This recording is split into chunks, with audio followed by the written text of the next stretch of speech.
All right. Hey, brother Conrad, how you doing, sir? I'm feeling very beachy tonight. How All are you? right. What's up, Beachies? Hey, it's time to get ready for another great show. We have somebody special coming on, right? Yes, we do. Yes, we do. Miss Miller out of Hampton. We're going to bring her on tonight to talk about some local activism. Beautiful, beautiful. All right, Beachies, let's get ready for another great show, another great episode of the Beach Brothers. Show.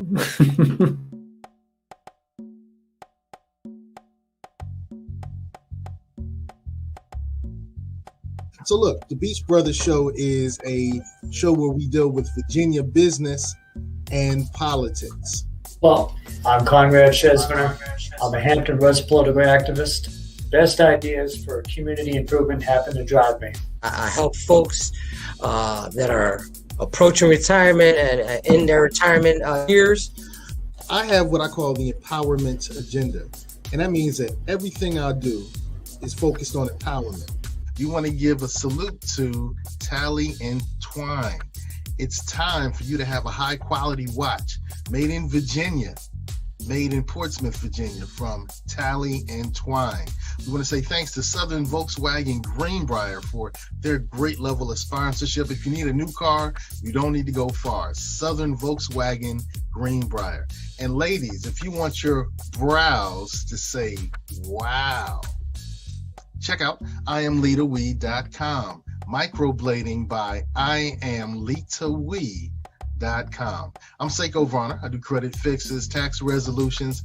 I lend private money to real estate investors, and we do debt consolidations. If you need any of these services, contact me as provided. And now it's time to get beachy on the Beach Brothers Show. Yeah, what's up, Beachies? It's time to get beachy, as we said. What's up, Beachies?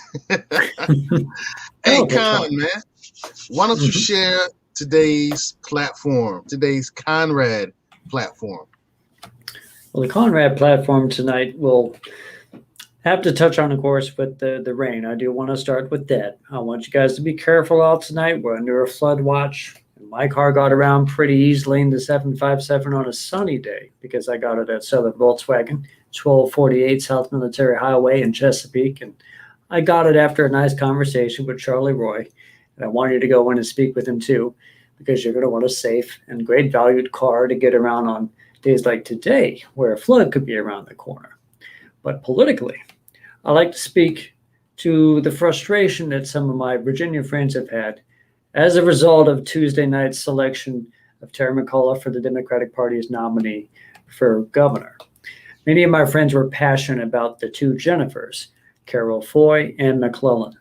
Sadly, neither of the two fine women got within shouting distance of Terry, even if their totals were summed. And that, I guess, my friends, would be the point of it all. I've skimmed some post-Tuesday night commentary, and I've seen the woodwork come out and just wax poetic about that. I've been asked by a fellow Virginia Beach Democratic committee member, does this mean that I might want to resign from the party? I've been asked if I'm not voting for Terry in November because otherwise it's a vote for Glenn Youngkin. I know that's the sort of usual mumbo jumbo that you might read. It's the either or political BS that sort of leads to nothingness. But a couple comments I've read also have irked me. One was, I think Terry is our best shot at beating Youngkin. And another said, I voted for Terry for experience because we need it more than ever. Is that right? Word. See, that's that soft bigotry of low expectations. Jennifer McClellan is already in the General Assembly as a senator and a decade-plus long delegate before that. She was also a lawyer, much as Jennifer Carol Foy is, whom was also in the House of Delegates too, and a graduate from VMI. The first office Terry tried to run for was governor, and he only won in 2013 the Democratic primary because he was unopposed. In my home here in the Democratic Party, we believe the only way we can beat a button-up Republican CEO of a mega corporation who happens to love Donald Trump is to run a Clinton area party fundraiser who also is a businessman worth tens of millions of dollars. So why is our optimism? a rich white guy with a salesman's smile and not someone representing the very same communities that the party advertises itself as supporting in its policy plans. What gives? A friend of mine in Roanoke had these words about Jennifer Carroll Foy's loss. My post wasn't actually about her losing, though. It was about being a black woman and how we constantly have to work 4 times harder for a fraction of the recognition. It was about how we can show up overqualified, do everything we're supposed to do, and then some, and still get overlooked. And white liberals come to her to convince her to swallow her distaste and optimistically support Terry in November. That's that BS I'm talking about. That's that type of lingo I personally, Conrad Chesbiner, am not going to echo. Our Roanoke friend continued, just once, I would love to see a qualified black woman who is very obviously, at first glance, a black woman, reap the fruits of her very clear and apparent labor. Society continues to make it clear that there are certain types of people of color they're willing to accept and others that they're still not willing to give a chance yet. Jennifer Carroll Foy is the latter, and I'm allowed to be angry for her. I'm allowed to express anger about her without being tone policed. Another Virginia friend of mine had these words. The next person I see say that they support Terry because the others would have lost in November is getting blocked. Stop discussing black women candidates, some of whom have had over 15 years in legislation, as if they're risks, and start understanding that they have always led the party and need to be recognized as such. I support my friends, the strong young women of Democratic persuasions, and I don't need to remind them that Princess Blanding happens to be on the November ballot, repping the Liberation Party. And I'll step off my soapbox. Hey, salute to Princess Blanding. Yeah. Hey, y'all blues, no matter who. That's how you go. That's par for the course. Very much par for the course. I'm a little different. I'm a little different tonight. All right. So let me begin.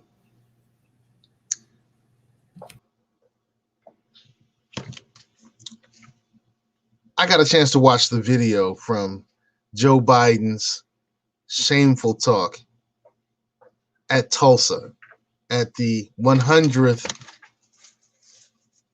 memorial of the massacre that happened at Tulsa, Oklahoma, in one of the Black Wall Streets, the most famous of the Black Wall Streets. And our president spoke to people who were due restitution and reparations about small business loans. And some of us clapped.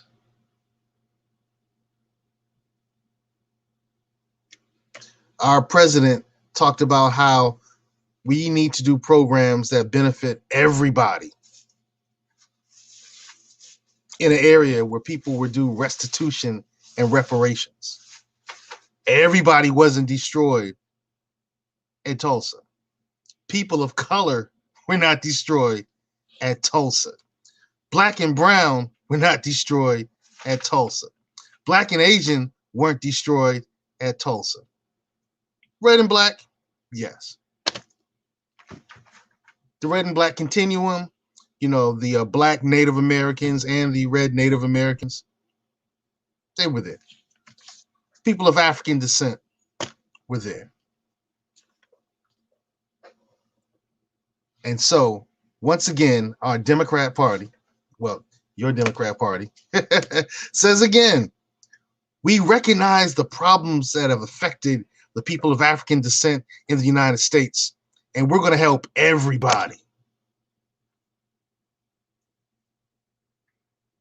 He spoke at Tulsa to people who were due restitution and reparations about small business loans and doing for everybody. And we clapped. And we should be ashamed of ourselves. That's my podium. That's my podium, and I'm sticking to it. Hey, good brother, I want you to introduce our guest for the night as I fade to the background and Well, I appreciate that podium today. It's great to be able to speak from the heart. And tonight's guest, I also want her to speak from the heart too. She hails from Hampton, and it's been a little while since we've had on some Peninsula persuasion on the Beach Brothers Show. She's Nikia Miller, a strident activist and a determined mom. Thank you for coming on the Beach Brothers Show this fine Thursday, even though it's a bit rainy. How are you? Oh, I'm making it, on this rainy day. It's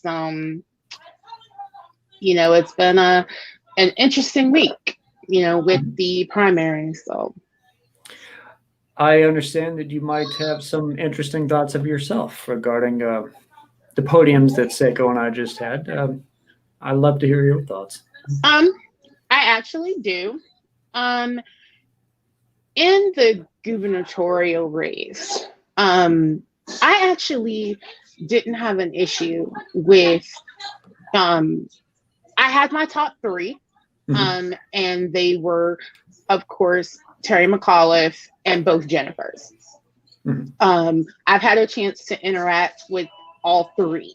I guess I've had a much more substantive dialogue with Terry McAuliffe because I worked on the Hillary campaign, and his platform, of course, was restoration of rights. So during the Hillary Clinton campaign, I basically did all of the ROI for the campaign and gave people the guidance on how to request the restoration of rights. It wasn't automatic at that time. And once we determined that that their rights had been restored, I was the one to do the voter registrations. So I have a lot of respect for Terry. Number one, he's personable, and number two, he took some positions when he was governor that were not status quo. And I guess being in Virginia, there's nothing, a lot of times you have governors that are, in their first term, they're working so hard to get a second term that they don't do things that are in the best interest of the people. And with Virginia, it's not that, you win one term and then you're out. So I think it speaks highly of him that he was able to not only be a Virginia governor, but now has won the ability to, to be our governor again. He's not perfect.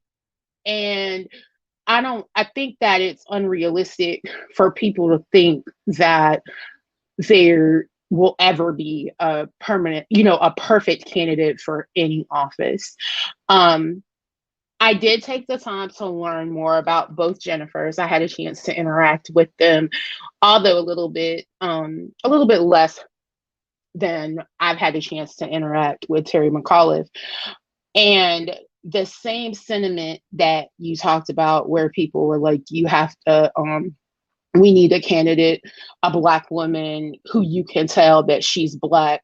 I find that pretty pompous and disrespectful. Because number one, that is very colorist to me. And especially, being a Black woman who, of course, is fair skinned, that doesn't mean I'm not Black. And because, Jennifer McClellan caught a lot of that for absolutely no reason. And, sitting there picking, as a race, picking, candidates apart just because of how dark their skin is, as if that is a measure of the content of their character, is ridiculous. But I do feel that both Jennifers are in a place, especially with the primary, to where they can run again. and they can do a wealth of good for the Commonwealth. It's just that as Virginia has always been, sometimes it takes us a little bit slower than other areas to, put somebody in color. And sometimes we're the leader, like with Doug Wilder. Maybe the next go around we'll be able to bring one of the Jennifers or bring somebody else of color into the race and have them succeed. I'm impressed by the fact that, they were even still front runners. So I'm not gonna, diminish what Terry McAuliffe did, because I think he's a good man. And, and that's not just from rhetoric or from what he did when he was governor and, all of that. It's because I've sat back and actually spoke to him and have interacted with him on various different initiatives. So, yeah, that's kind of my opinion on that. When it comes towards the speech commemorating Black Wall Street, I know that in Joe Biden's speech, he talked a lot about small businesses. He talked about an exploratory commission for reparations for individuals who were affected in the Tulsa race massacre. He talked about continuing to unearth individuals who were buried in mass graves. He had a lot to say, and he was the first president, Democrat or Republican, who even cared enough to recognize what happened in Tulsa. Of course, there is an issue where generational wealth was vastly affected with Black Wall Street. And I think that a lot of things get misconstrued because there are two different groups that are spearheading the projects around that. There's, I think it's the Black Wall Street Commission, and then there's one that directly represents the families that were displaced and affected by that event. Even to the point where they couldn't agree, on what was going to happen in Tulsa to commemorate and remember the event. I think, and I mean, this is just my perspective, but I think a lot of what Joe Biden said was from the platforms that are being requested from the two different groups. And they are, of course, they've been discussing monetary allotments and things of that nature for the descendants and those who are still alive that were affected by the Tulsa Race Massacre. But they have also been talking about small business grants and opportunity to funding for that. So I think what he chose to do is to piggyback off of the things that have been stated by those two groups, and allowing them to take the lead on what they want to see accomplished versus coming up with some grand scheme as this over 70 white man that, honestly, people of color in Oklahoma that are associated with the Tulsa Race Massacre probably don't want to hear. I appreciate both of those comments because we haven't really had a chance to have immediate feedback regarding some of our podiums. So I like the idea that we could test the waters on that. So thank you for providing that. I want to move on. No problem. I also want to move on to Hampton itself and you in relation to Hampton. Are you Hampton born or perhaps a transplant to Hampton? I, unlike most, am Hampton born. Unlike most of the individuals in Hampton Roads, I am from here. So, yeah, um, my grandparents met when my grandfather was a student at Hampton Normal and Agricultural Institute, which is now Hampton University. And my grandmother had moved here from New Kent to, she was a waitress, and he would go to the restaurant where she worked to get sandwiches and things like that with his classmates, and he was obsessed with her. And so, and she was playing hard to get, but eventually it all came together and they got married and built their home here in Hampton in 1942. So. Now, for you, what speaks to you about Hampton? And this is a good moment for one of those "What's good" questions that the Beach Brothers show likes to do. So, what's good about Hampton? What are your favorite parts about the city you call home? Well, it is a larger area with a small town feel. Hampton's downtown is literally within walking distance of my house. And, I grew up with festivals like Bay Days, which is kind of Hampton's version of Harbor Fest. You know, people that I went to elementary school with, we were in the same middle school and the same high schools, and have maintained friendships that, have lasted now into my 40s. It's not an area where, the common statement is that there's 6 degrees of separation. In Hampton, there are 2. It's either you know them or you know someone who knows them. And like when my husband was stationed in San Antonio, when I'd go to work, we would end up having these conversations about, because I worked for 3 negotiators at USAA, and they were like, "Oh, you're from Virginia.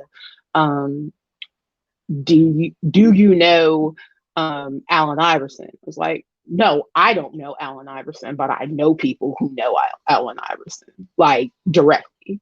And then they were like, "Oh, do you know Michael Vick?" I was like, "Yeah, actually, I do know Michael Vick." And I was like, "Yeah, we graduated from high school the same year, and we just went to 2 different high schools. He went, he was at, I think it was Warwick, and I was at Kecoughtan. So, I'm like, yeah, we hung with the same circle of people." They were like, "Wow, it must be a small area." I said, "Well, it kind of is, and that's, part of what makes the peninsula just a different place to be. You can find what you need between Hampton and Newport News.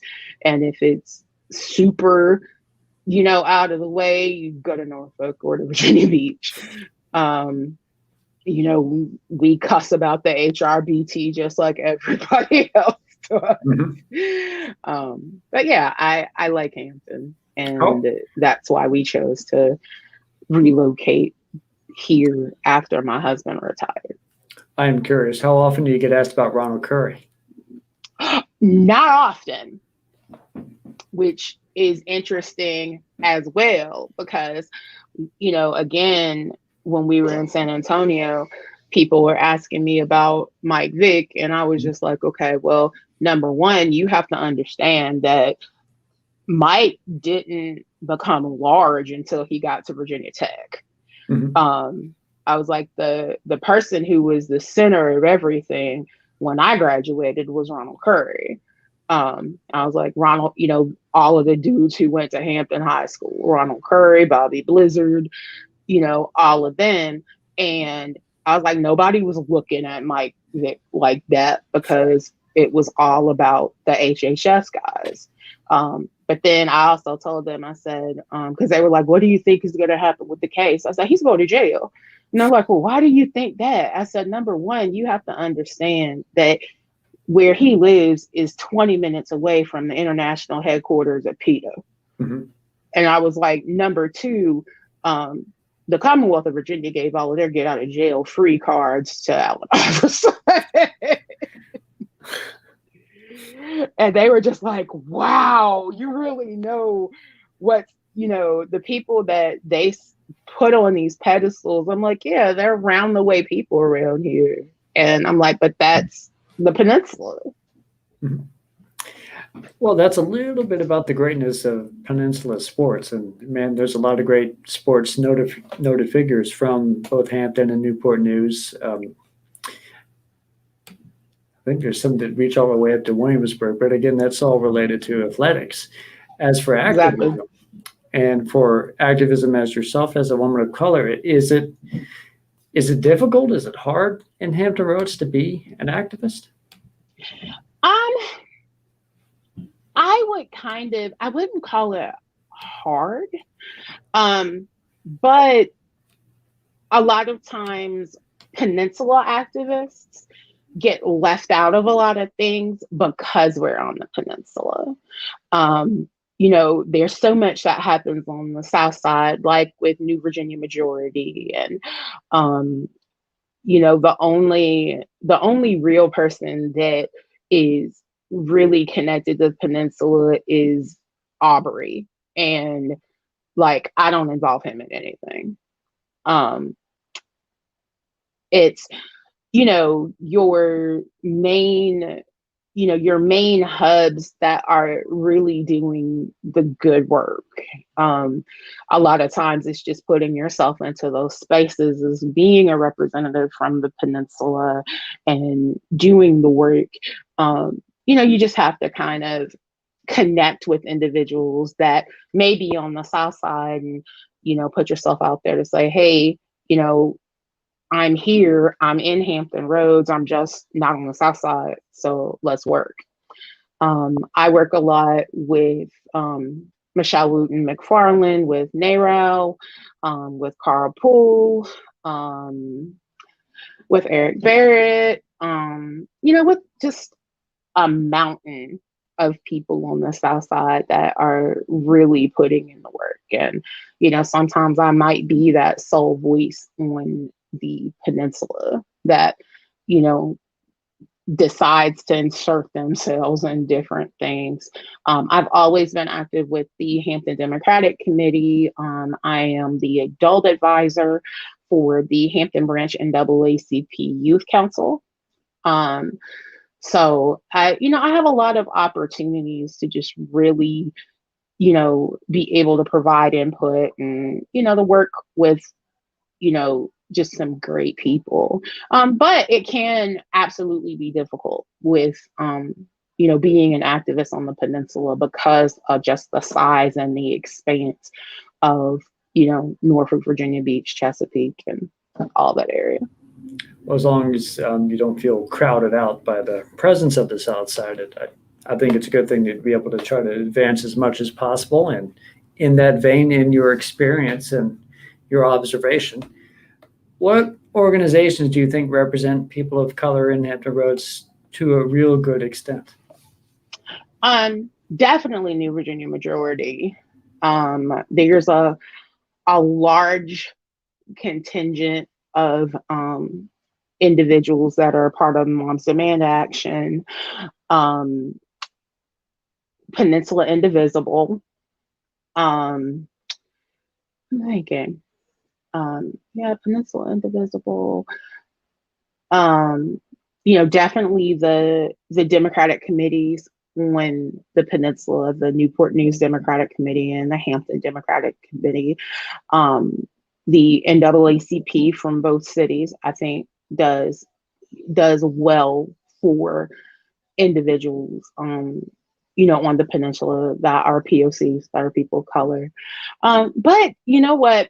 A lot of it is really just kind of separate groups that get together and might do things on their own, and that group of 5 may grow to a group of 50, will grow to a group of 100, and a lot of things that happen on the peninsula are just really people in the peninsula that say, you know what, I'm tired of this, or this needs to, this needs to have more focus.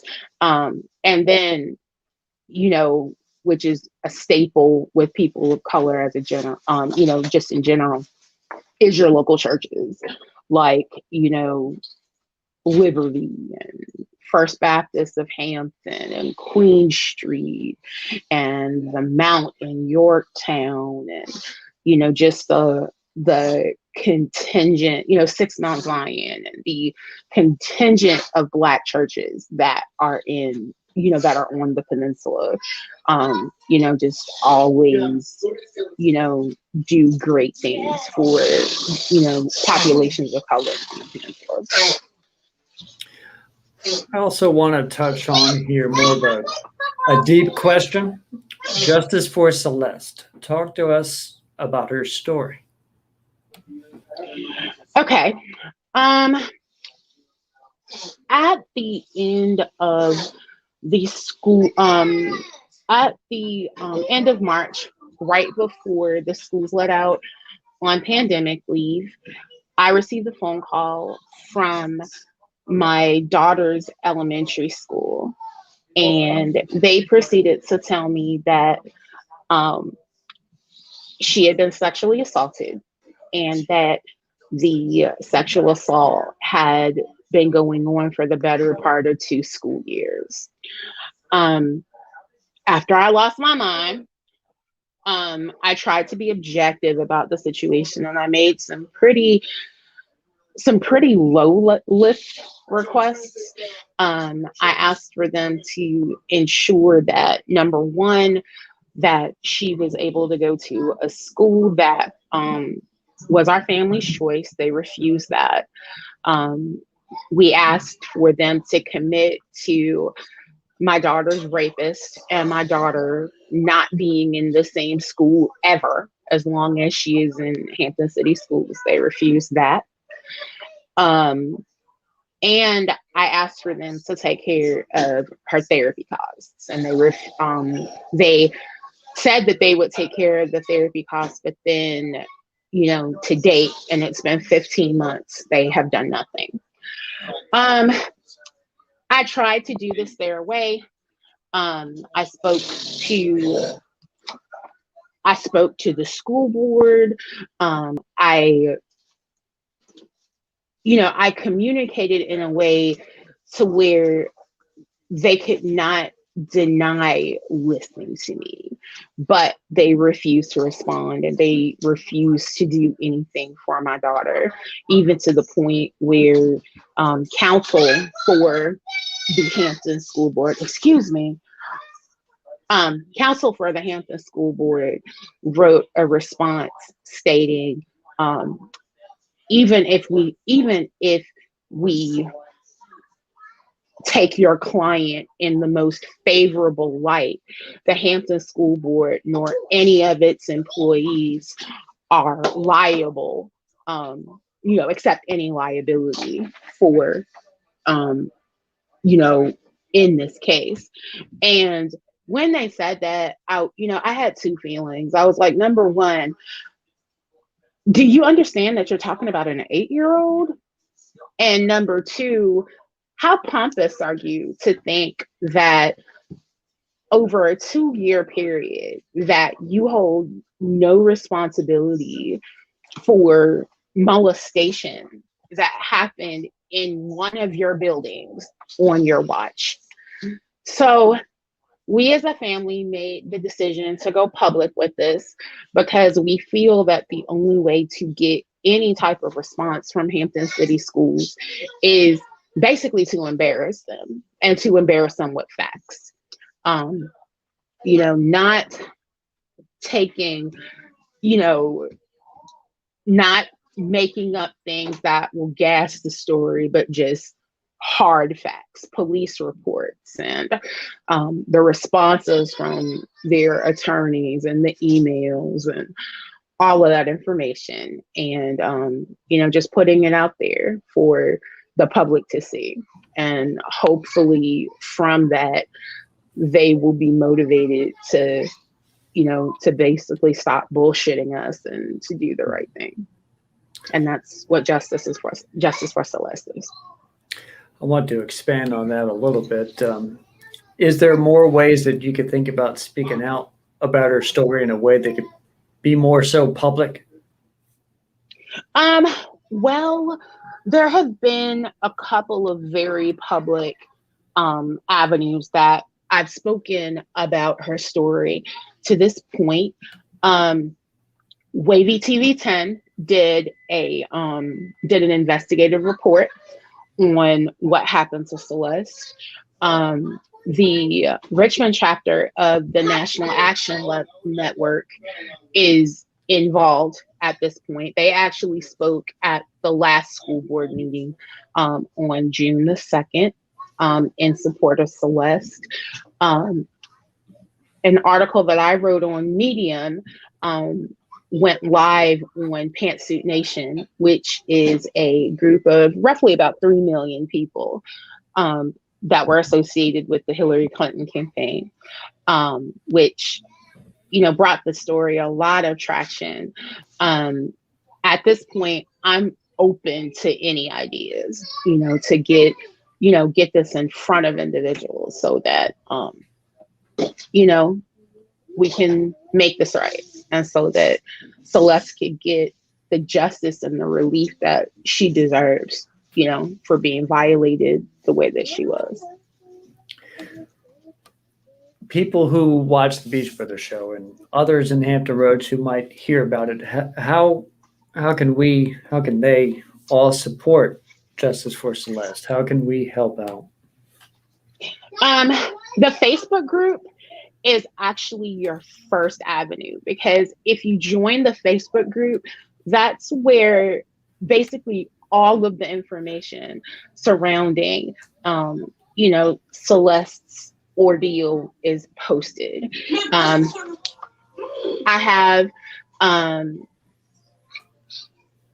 have all of the information for the school board, for the city council, for our representatives in this area.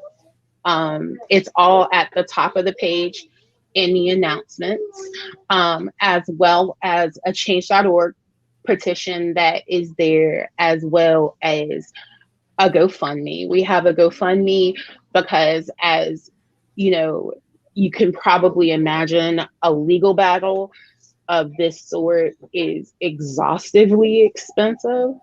So any donations that come into the GoFundMe are going directly to support Celeste.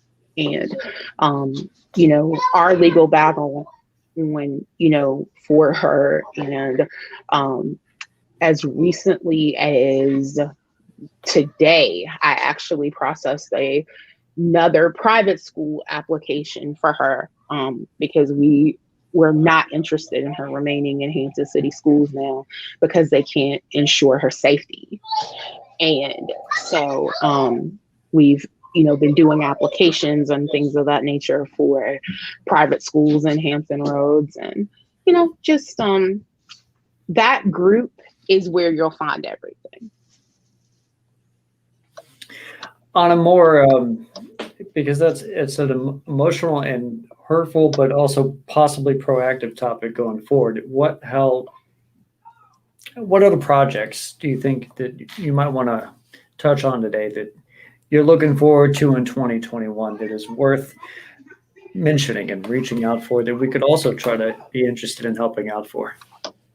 Well, like you said earlier, hold on a second.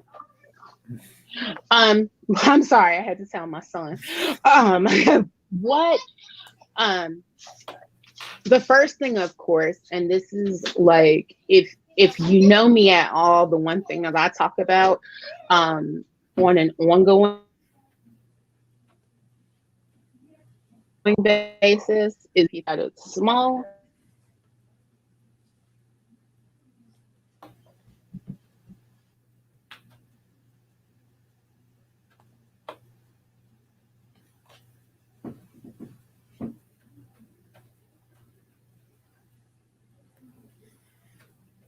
I think for a moment there we might have dropped her, but I do want her to come back on here in a second if her stream might unfreeze or if mine also unfreezes here. Let's see here.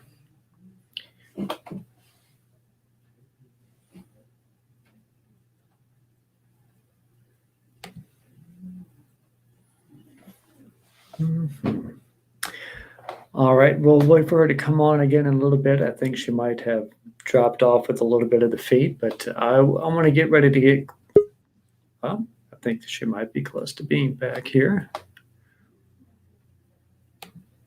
The stream, it's spinning.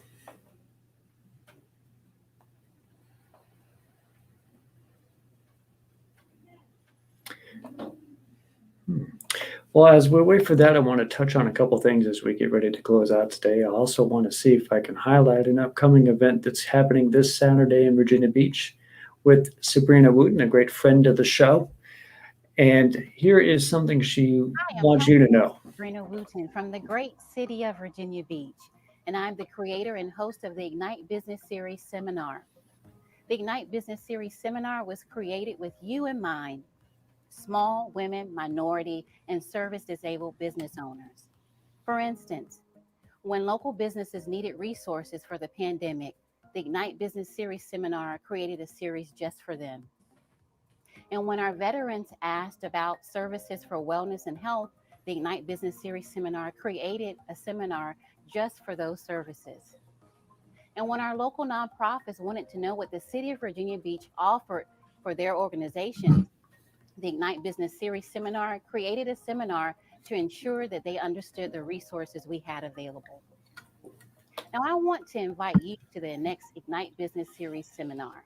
But my question for you is, are you ready for your business to grow to the next level? Then join me for the next Ignite Business Series Seminar.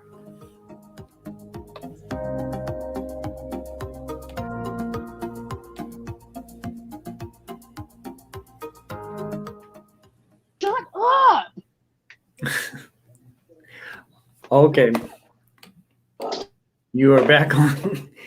Sorry about all that. I'm sorry. It all worked out. It all worked out. Look, that's my reality. I have 3 tiny terrorists, and sometimes that response is, gosh.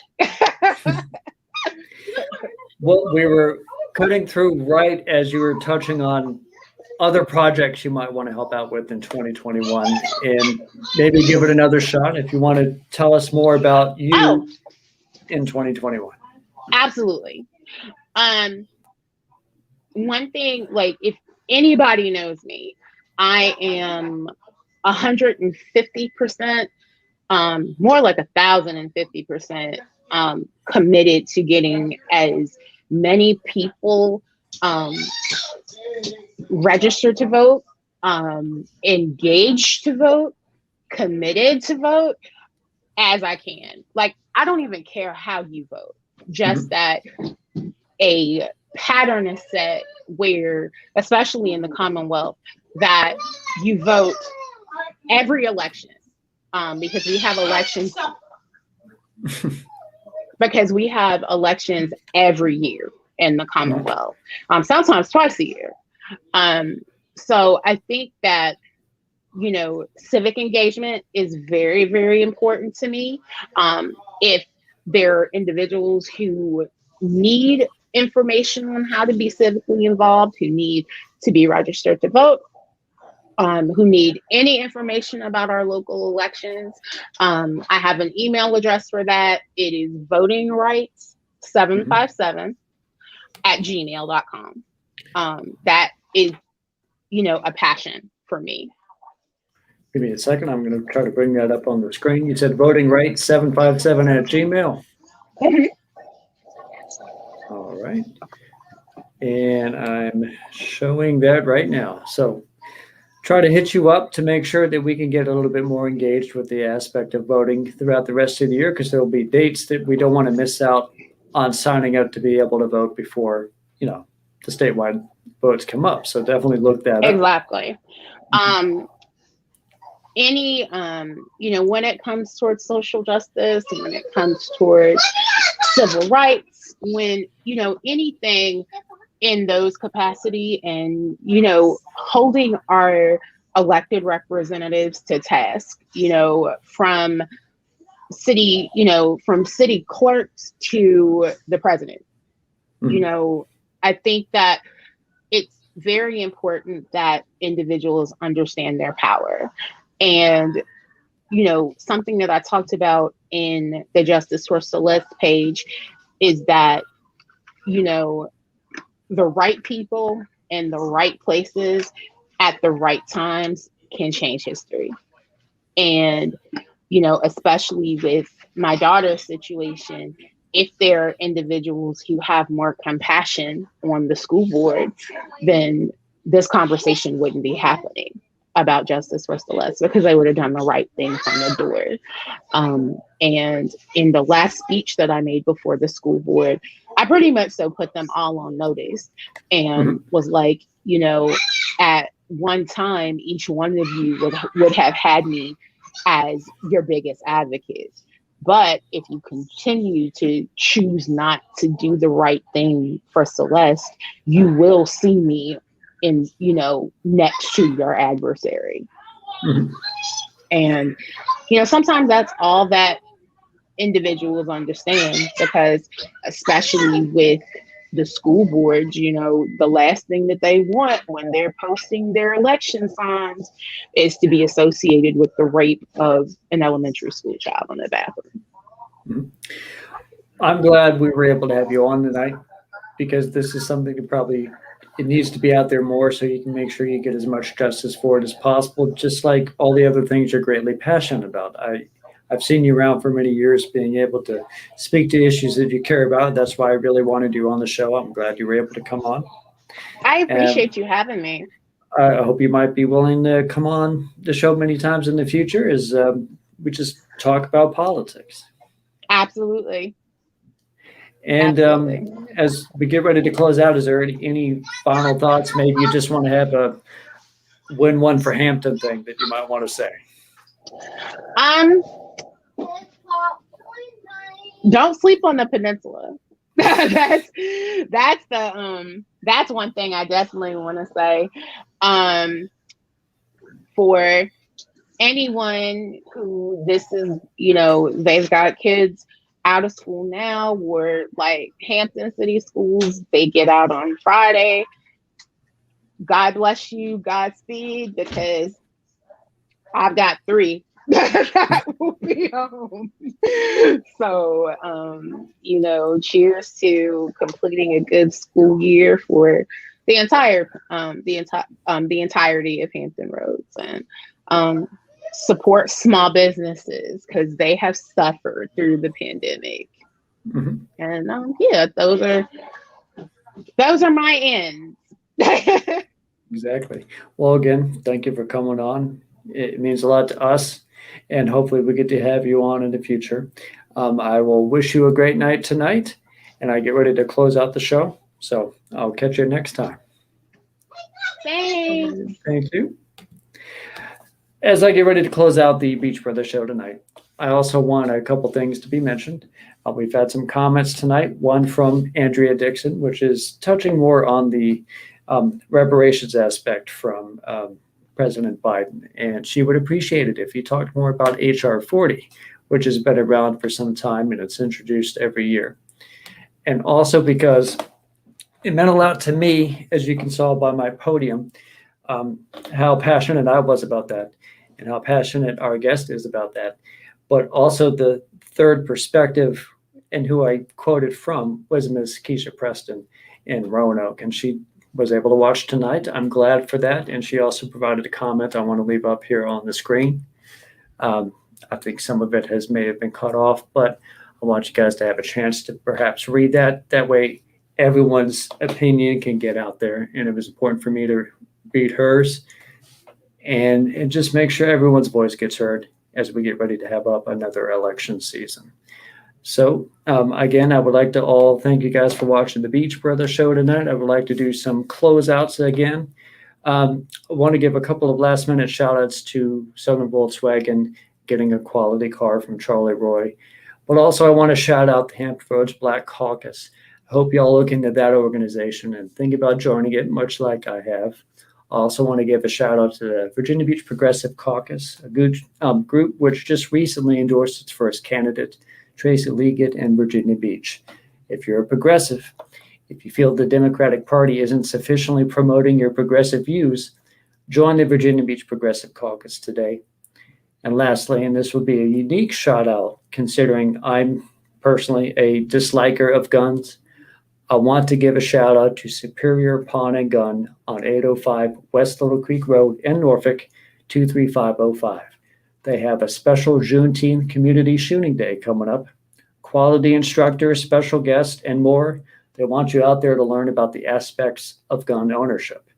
At 8 a.m. to 10 a.m., they're going to have a women and new shooter orientation. And from 10 a.m. to 2 p.m., community shooting session with discounted lanes. Contact BLACTICAL at iCloud.com for more information. You all have a peaceful night and stay beachy. And we get ready to close out with some of our great promotional videos, especially one from our great beach brother, Mr. Jose Cruz. Can't wait for you to join us again in the future.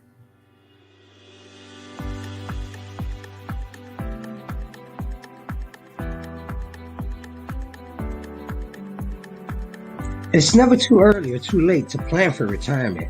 Let me show you how to protect yourself, your loved ones, and your assets from loss due to catastrophic decisions that may affect you the rest of your life. Please call me.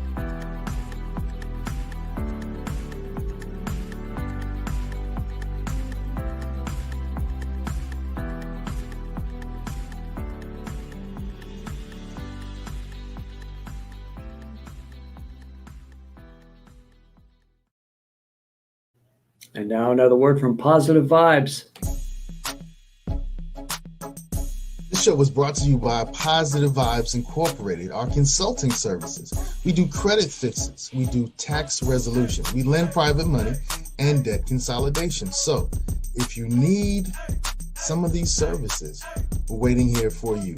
Credit fixes, tax resolutions, private money, and debt consolidation. Make sure you call Positive Vibes Incorporated.